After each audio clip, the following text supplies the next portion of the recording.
நீங்கள் கேட்டுக்கொண்டிருப்பது HelpAge India தாமரக்குளத்திலிருந்து ஒலிக்கும் கடல் வாணி. இந்த நிகழ்ச்சி மூத்த குடிமக்கள் தயாரித்து வழங்கும் அனுபவம். National Institute of Social Defence, Ministry of Social Justice and Empowerment, Government of India மற்றும் மீடியா ஃபார் கம்யூனிட்டி ஃபவுண்டேஷன் இணைந்து வழங்கும் அனுபவம்.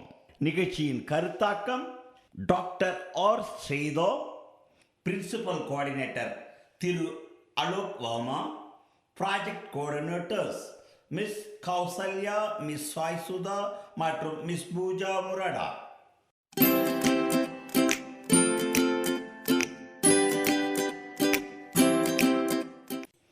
நிகழ்ச்சியை தொடர்ந்து கேட்பதற்கு முன் மூத்த குடிமக்கள் அதாவது சீனியர் சிட்டிசனின் உதவிக்கான டோல் ஃப்ரீ ஹெல்ப்லைன் என்னை நோட் பண்ணிக்கோங்க. 1456 14567. இந்த டோல் ஃப்ரீ எண் காலை 8 மணியிலிருந்து இரவு 8 மணி வரை செயல்படும். மூத்த குடிமக்களின் உதவி மற்றும் ஆதரவிற்காக உருவாக்கப்பட்ட டோல் ஃப்ரீ நம்பர் 1456. இப்போ அனுபவ நிகழ்ச்சி தொடர்ந்து கேட்கலாம். தந்தனத்தம் என்று சொல்லியே வெள்ளினில் பாட, ஆமா வெள்ளினில் பாட, வந்துடுச்சு கடல் வாணியே, வந்துருச்சு கடல் வாணியே.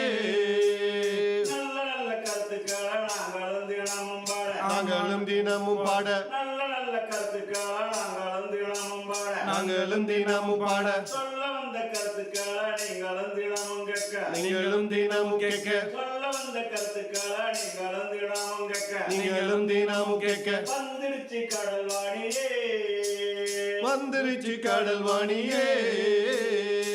முதியோர்களுக்கான வானொலி இதுவே, முதியோர்களுக்கான வானொலி இதுவே, முதியோர்களுக்கான வானொலி இதுவே, முதியோர்களுக்கான வானொலி இதுவே. காலத்தின் பாதைகளை தாண்டி தாண்டி வந்தோமே, காலத்தின் பாதைகளை தாண்டி தாண்டி வந்தோமே, காலத்தின் பாதைகளை தாண்டி தாண்டி வந்தோமே, காலத்தின் பாதைகளை தாண்டி தாண்டி வந்தோமே. மாற்றத்தின் வழிகளை ஆடி பாடி சொல்லுவோமே, மாற்றத்தின் வழிகளை தாடி பாடி சொல்வோமே, மாற்றத்தின் வழிகளை ஆடி பாடி சொல்லுவோமே, மாற்றத்தின் வழிகளை ஆடி பாடி சொல்வோமே. வந்துடுச்சு கடல் வாணியே, வந்துருச்சு கடல் வாணியே, வந்துடுச்சு கடல் வாணியே, வந்துருச்சு கடல் வாணியே.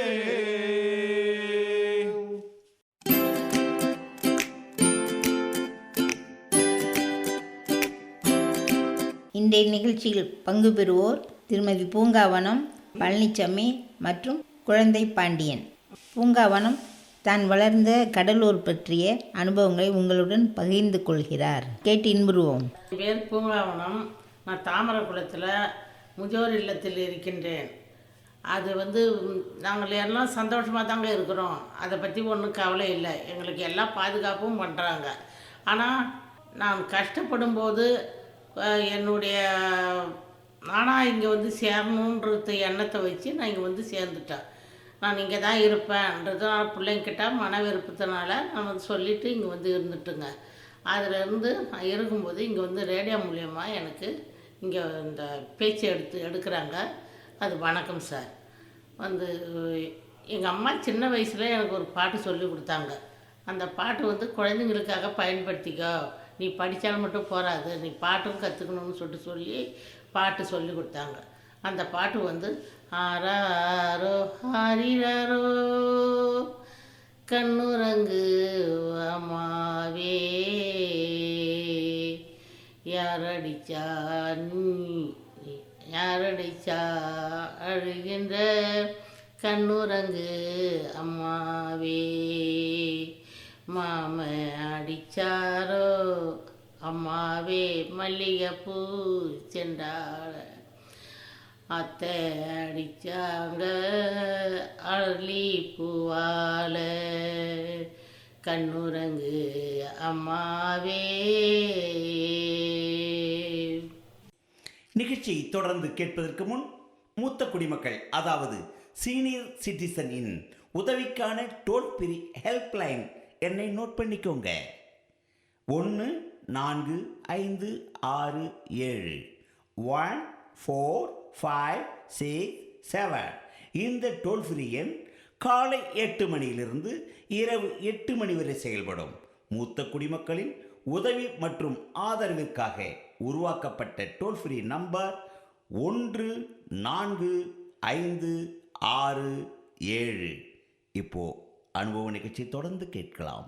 நான் வந்து பாடலீஸ்வரர் கோயில் கடலூரில் பாடலீஸ்வரர் கோயில் தாங்க பிறந்திருக்கேன். அது வந்து பிறந்ததும் அங்கே தான், வளர்ந்ததும் அங்கே தான், ஸ்கூலில் படித்ததும் அங்கே தான்.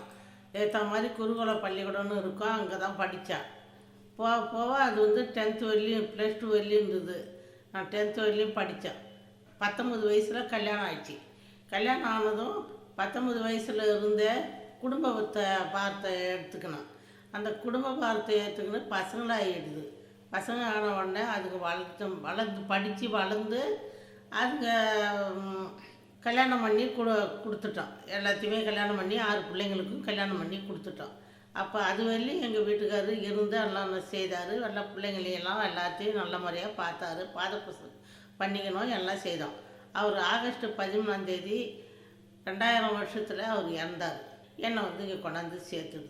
இங்கே எனக்கு விட்டுட்டு சேர்த்து விட்டுட்ட பிறகு நான் சந்தோஷமாக தான் இருக்கேன். நல்ல மாதிரியாகவும் இருக்கிறேன், நல்லபடியாக வச்சுருக்காங்க.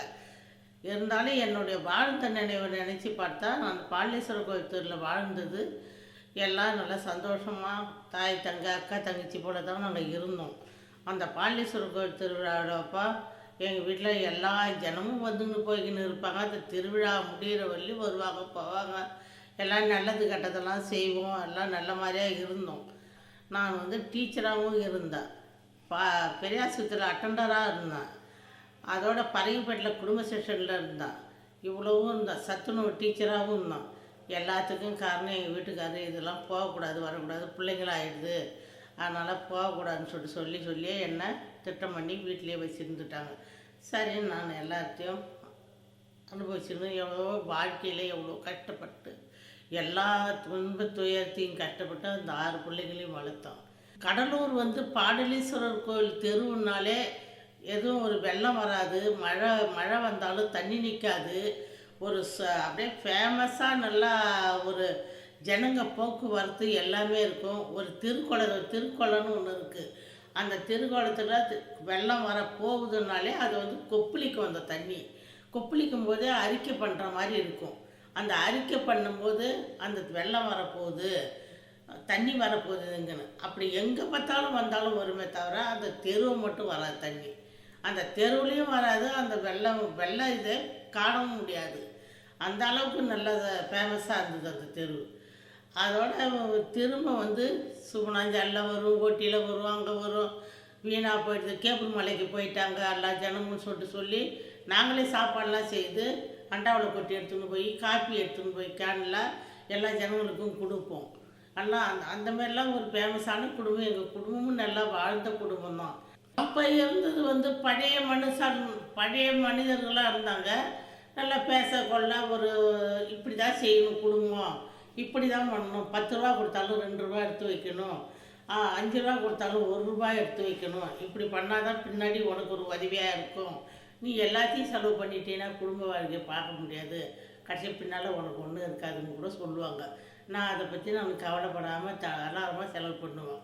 இந்த தென்னார்காடு மாவட்டத்திலேயே ஸ்ப்ரே பெயிண்ட்ரு எங்கள் வீட்டுக்கார தான் மனவு. அந்த 5 ரூபா சம்பளத்தில் எனக்கு அந்த 5 ரூபா 8 ரூபா வாங்கினாருன்னா 3 ரூபா எடுத்துக்கின்னு 5 ரூபா கொடுப்பாரு. மறுநாள் மத்தியானம் வெளியே அந்த 5 ரூபாயை சாப்பாட்டுக்கு வச்சுக்கணும்.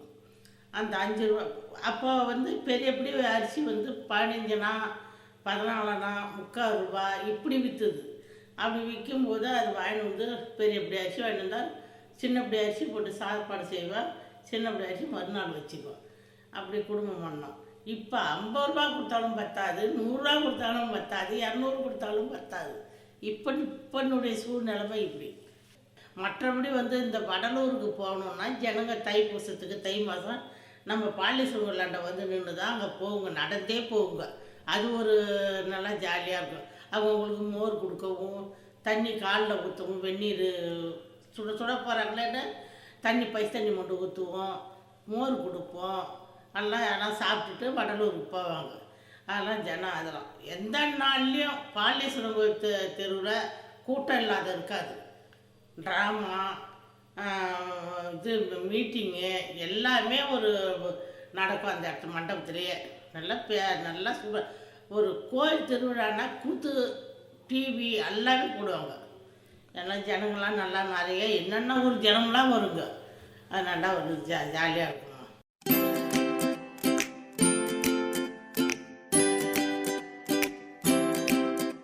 திரு குழந்தை பாண்டியன் தன்னுடைய திருநெல்வேலி அனுபவங்களை நம்முடன் பகிர்ந்து கொள்கிறார். வணக்கம், என் பேர் குழந்தை பாண்டியன். நான் இப்போ முதியோர் இல்லத்தில் நான் போய் சேர்ந்துருக்கேன். 76 வயசாகிடுச்சு. நான் பிறந்து வளர்ந்தது திருநெல்வேலி ஜில்லா சங்கரவேல் பக்கம் கூடம்பட்டின்னு சொன்ன ஒரு சிறிய கிராமத்தில் நான் வளர்ந்தேன். நான் பிறந்து 1.5 வயசு ஆகும்போது எங்கள் அப்பா பெரிய ஒரு ராவத்திற்கு வேண்டிட்டு கூட்டுக்கு வேண்டிட்டு துறைமுகத்து கச்சவளம் தூத்துக்குடி வியாபாரம் செஞ்சுக்கிட்டு இருந்துச்சு. அந்த 1.5 வயசுக்கு இங்கிட்டு செஞ்சது எனக்கு சரிக்கு இப்போ நல்ல ஞாபகம் இருக்குது. அப்போ எங்கள் அம்மா தான் முன்னால் கடைசி அந்த காலம் பஞ்சம் பிடிச்ச காலம். இந்த பயிறு வாடை இந்த பலகாரம் பண்ணிவிட்டு வியாபாரம் பண்ணி என்னை வளர்த்திட்டு வந்துச்சு. மாமன்மாரும் இது எல்லோரும் கூடி தாத்தா எல்லோரும். நான் பிறந்த ஊர் கூடம்பட்டி. சின்ன கிராமமாக இருந்தாலும் நல்ல செழிப்பான ஊராக இருந்துச்சு. அண்ணக்கா கூடம்பட்டி ஊருன்னு சொன்னால் குட்டிப்பாளையம்னு சொல்லுவாங்க. அந்த மாதிரி நெல்லும் விளைச்சலும் பிரமாதமாக இருந்துச்சு. அந்த காலத்தில் நாங்கள் சின்ன பிள்ளைங்க ஓடி விளாண்டுட்டு இருந்தாலும் அது துட்டு எதுவும் வேணும்னு சொன்னால் வீட்டில் தரலைனாலும் இந்த புல் பிடுங்கினாலே அந்த புல் பிடுங்கின நெல் அழுந்தாலே எங்களுக்கு துட்டாயிடும். அந்த மாதிரி செழிப்பாக இருந்துச்சு. அப்படி இருந்துட்டு தான் நாங்கள் வளர்ந்துக்கிட்டு படிச்சுக்கிட்டு அந்த சங்கனாப்பிரின்னு ஒரு ஆதிவாசி கிராமம் பக்கத்தில் அதில் போயிட்டு தான் நான் பள்ளிக்கூடம் படிச்சுட்டு இருந்தேன். இந்த காலம் அந்த 4 வரை படித்ததுலேயே நாங்கள் அந்த பள்ளிக்கூடத்தில் வச்சுட்டு ஒரு 3 பொட்டப்புள்ளி 2 பொட்டப்புள்ளி 2 பையன் மாதிரி தான் அந்த சாட்டியை படிச்சுட்டு இருந்தோம். நாசரன்னு ஒரு பையன், நான் ஞானாவரணம் சானு, நான் 2 பொட்டப்புள்ளையும். நாங்கள் அந்த 5 வரை இருக்குது. 5 வரை இருக்கிறதுல நாங்கள் 4 பிள்ளைகளும் நம்ம முன்பில் படிச்சுக்கிட்டு இருந்தோம். வாத்தியாரும் அப்போ எங்கள் அண்ணன் பெரியப்பா ஒரு வாத்தியாராக இருக்கான். கிளாஸு ஒரு பரீட்சை கேட்கணும், கேள்வி கேட்டாலே 3ஆம் கிளாஸ் பிள்ளைகளும் தெரியாது, நாங்கள் செஞ்சிடுவோம். அப்போ அவங்க தலையில் கொட்டும்பாங்க. நாங்கள் கொட்ட மாட்டோம். கொட்டணும்னு சொன்னால் அவங்க சொல்லிட்டு போயிடுவா, நம்ம கொட்டினா வெளியே விளையாட போகாமல் அடிப்பாங்களேன்ட்டு நாங்கள் செய்கிறதில்ல. அந்த மாதிரி தான் நாங்கள் வளர்ந்துட்டு இருந்தோம். ஸ்பெஷல்னு சொன்னால் வேறு ஸ்பெஷல் அது ஒன்றுங்க. நமக்கு விவசாயம் நல்ல விவசாயம். எங்கள் ஊரில் நினச்சா நெல் நல்ல முறைக்கு 3 பூ விளையும். அங்கே கருவநல்லூர் தொட்டு அரியூர் தொட்டு புதூர் தேசியம்பட்டி പിന്നെ ஏவம்பட்டி പിന്നെ சங்கனாப்பேரி மேலே சங்கனாப்பேரி அவங்க எல்லோரும் நெல் கறந்துறதுக்கு நம்ம ஊர் தான் வருவாங்க. அவ்வளோ செழிப்பாங்க. அந்த மாதிரி கூடம்பட்டி ஊர் செழிப்பாக இருந்துச்சு. இப்போ என்னென்னு கேட்டால் கூடம்பட்டி ஊரில் ஆக ஒரு வீடு இருக்குது, 3 வீடு இருக்கிறது 4 குடும்பம் தான் இருக்காங்க. பாக்கி எல்லாருமே வாதனூருக்கு இடம் வாங்கிட்டு வாதனூருக்கு வீடு கட்டியாச்சு.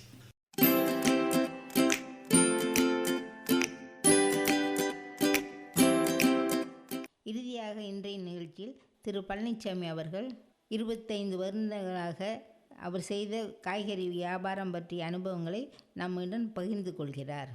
என் பேர் பழனிசாமி. அப்போ பிறந்தது காடுவெட்டி. 25 வயசு வரைக்கும் அங்கே இருந்தான் பேட்டையில். அது பிற்பாடு நெய்வேலிக்கு பசங்க கொண்டாந்து விட்டாப்புல. அதுலேருந்து நெய்வேலி 2 வருஷம் போல் கடையிலே இருந்தான். கடையில் இருந்துவிட்டு திரும்ப வெளியில் போய் வாங்கிட்டு வா அப்படின்னு சொல்லி அனுப்புனாங்க. ஃபஸ்ட்டு பண்ருட்டி பச்சை காய்கறி கொத்தரங்காய், கத்திரிக்காய், பாவக்காய், வெண்டைக்காய், கத்திரிக்காய், வாழைக்காய் இதெல்லாம் இங்கே வாங்கிட்டு போவாங்க. இங்கே காலையில் 4:30 மணிக்கு அங்கேருந்து வரும் பண்ருட்டி நெய்வேலிலேருந்து. பண்ருட்டிலேருந்து அப்புறம் 8:30க்கெலாம் நெய்வேலி போயிடுவோம். அது பிற்பாடு வியாபாரம் பண்ணுவோம், சாப்பிடுவோம்.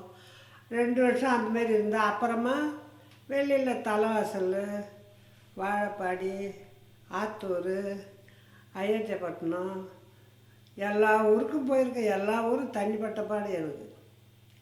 மேச்சேரி போயிருக்கேன், மேட்டூர்கிட்ட, திருப்பூர், கிணத்துக்கடவு போய் வாங்கியிருக்கேன்.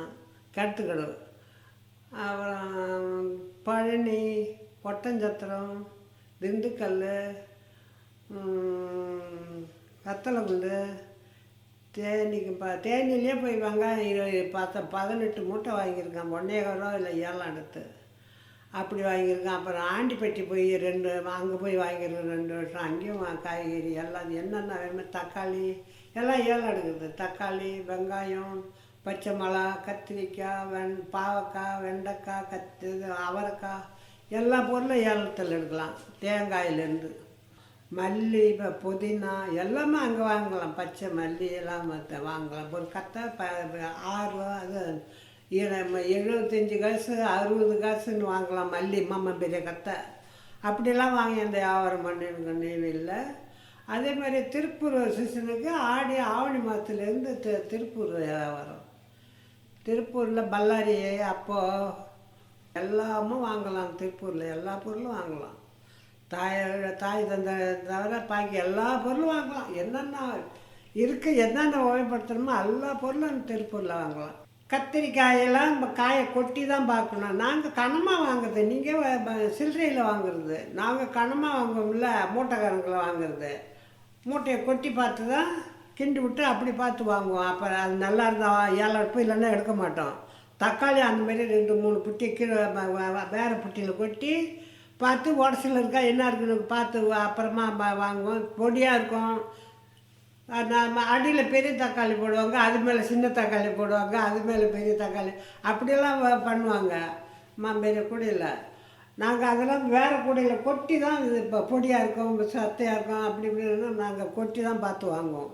நாங்கள் அந்தமாரிலாம் வாங்க மாட்டோம். அதே மாதிரி பெங்களூர் போனாக்கா பல்லாரியில் கொட்டி விடுவாங்க. வரியாக 20-30 சிப்பாக இருக்கும். அதில் 4 சிப்பத்தை கொட்டி விடுவாங்க, அறுத்து கொட்டி விடுவாங்க. எப்படி இருக்குது, அது அழுகலாக இருக்கா, பொடியாக இருக்கா, முளைச்சிருக்கா, எப்படி இருக்குன்னு பார்க்குறதுக்காக அதுமாரி கொட்டி கிண்டி விட்டு விடுவாங்க. அப்போ வரியாக பார்த்துட்டு போகிறோமா, நாங்கள் போய் அப்புறம் கிண்டி விட்டு பார்ப்போம். நல்லா இருக்கா, நல்லா நம்ம கிண்டி பார்த்தோம்னா அதில் அழுகல் தெரியுமில்ல, இது வேணாம் அப்படின்னு வேறு கொட்டங்களே தெரியலாம். என்ன இப்போ நல்ல பொருளை பார்த்து தான் ஏலம் வாங்குவோம். ஏலம் வாங்கி அப்படியே எங்கள் விலாசத்தை போட்டு, கடை விலாசத்தை போட்டு பேரை இன்சூலில் போட்டு வந்துடுவோம். லாரிக்காரங்க அந்த பில்லை கொடுத்தோம்னா அந்த கடையில் போய் ஏற்றிக்கிட்டு வேறு இங்கே வந்துடுவாங்க. கிளாஸ் மார்க்கிட்டு வந்துடுவாங்க பெங்களூரில் காய்கறி. அப்புறம் அது மேலே ஏற்றுறதுக்கு அப்படிலாம் வியாபாரம் பண்ணணும். அப்போ பெங்களூர் போனாக்கா உருளைக்கிழங்கு எல்லா பொருளும் வாங்கலாம். ஊரில் பல்லாரி, பூண்டு, புளிகிளி என்னென்ன அரிசி என்ன வேணுமோ எல்லாமே வாங்கலாம் பெங்களூரில்.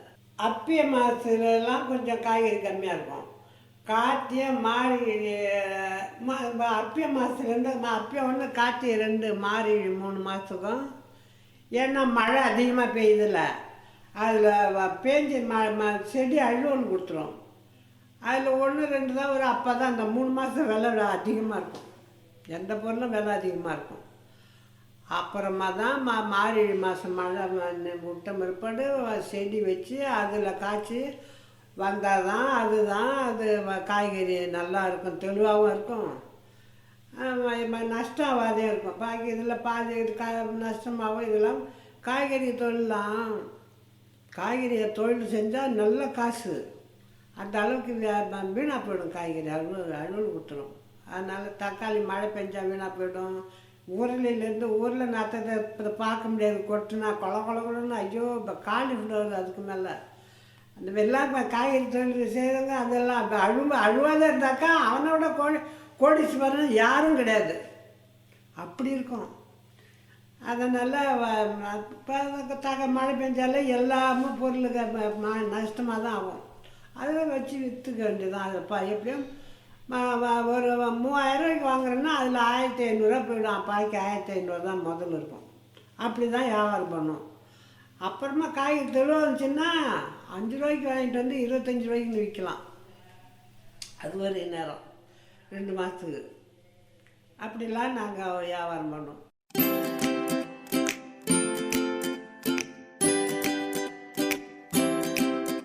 இன்றைய நிகழ்ச்சி உங்களுக்கு சுவையானதாகவும் பயனுள்ளதாகவும் இருக்கும் என்று நம்பி உங்களிடமிருந்து விடைபெறுகிறேன். உங்களிடமிருந்து விடைபெறுவது உங்கள் கனகமணி. நேயர்களே, இந்த அனுபவ நிகழ்ச்சி இத்துடன் நிறைவு பெறுகிறது. உங்களிடமிருந்து விடைபெறுவதற்கு முன் மூத்த குடிமக்களின் அதாவது சீனியர் சிட்டிசனின் உதவிக்கான டோல் ஃப்ரீ ஹெல்ப்லைன் எண்ணை உங்களுக்கு ஞாபகப்படுத்துகின்றேன். 145667 14567.